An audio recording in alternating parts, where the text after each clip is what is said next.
Hello guys, magandang araw ng sa inyo, Sabado. So, tuturuan ko kayo ngayon paano gamitin yung kapag nag-whistle ka ng unahin natin yung nasa ilalim ka, ikaw yung lead. Pipito ka ngayon ng 2 free throw ng hack of shooting. 2 free throw, then jajag tayo dun sa may elbow ng free throw extended. Pwede na tayong mag-signal doon. Pero bago tayo pumunta doon, kailangan nakatingin pa rin tayo doon sa players, no? Then kapag okay na, matulungan ka na ng kasama mo, sabay bagsak ng pito, sabay angat ng number, no?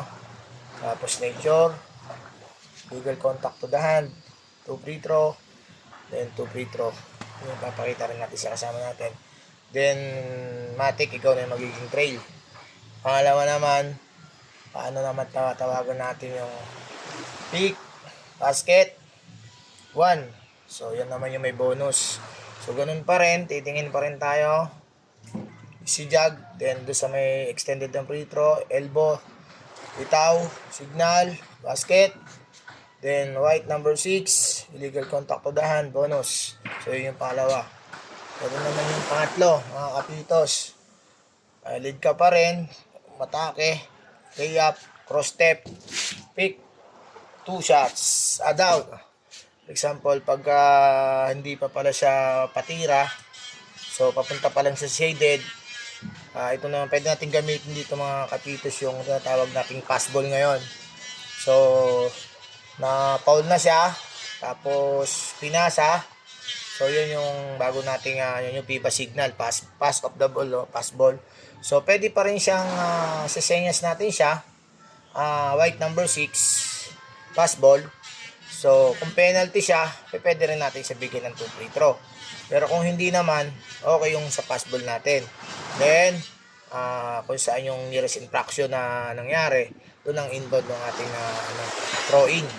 So, yun yung tatlo mga kapitos na madalas nating ginagamit kapag nagkaroon ng contact doon sa offensive player.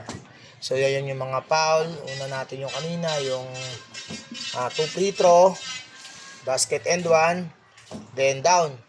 So, pagdating naman doon sa mga violation, open palm lang naman tayo, then pick, dalawang ikot, then direction of play. So, yan naman yung sa mga violation. Pick, 3 seconds, direction of play. So, pick, open palm, double dribble, direction of play. So, pick, shot clock, direction of play. So, pick, traveling, okay, direction of play. Pick, carrying the ball, direction of play. So, yan yun sa mga natin, pag tumawag tayo ng violation, mga kapitas, no? So, laging open palm lang tayo. Kapag sa foul naman, preparatory, naka-close tayo. Hold with holding bananas, no? Okay, diretso lang. Nandito kasi tayo sa bangka ng ating kaibigan, kaya hindi ako makadiretso kasi medyo may bubong eh. Okay, so thank you very much sa pakikinig niyo palagi sa aking mga videos, reels. So nandito pa rin tayo sa Port Barton. Medyo dito tayo ngayon papaubos ng oras muna. Bye bye and God bless you all.